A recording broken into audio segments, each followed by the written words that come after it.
Living for the truth.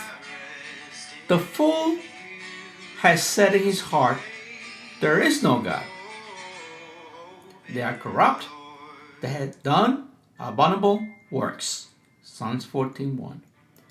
What separates man from beasts includes but is not limited to the gift of intelligence, possessing free will, and being created in the image of God. Because man has the ability to reason and decide, he responds to his universe, which is filled with outstanding questions. Like, is there a God? Does it make a difference? There is or isn't a God? If there is a God, how he came to be? Where do we come from? What is the meaning of our existence? Do we have moral obligations to others and the environment? Do ends justify means? What is free will? Are there any consequences or benefits for our behavior? Is it possible to know anything with absolute certainty? Does the universe has a purpose? What is time? And are there any other dimensions of time? What is absolute truth? What is happiness? What is beauty? What is art? What is and was before the Big Bang? Is there life after death? Is there a spiritual realm?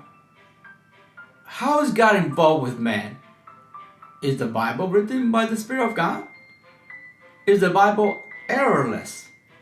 This and of course many more questions have been asked by men over millennia and cultures.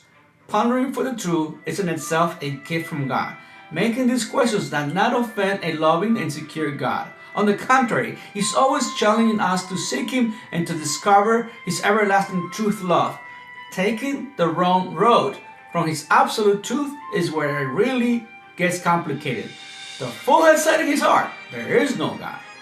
Over the centuries, there has been very intelligent people who left legacies over the fields of science and humanities. However, some of them use their minds and ideas to pass on the notion that there is no God.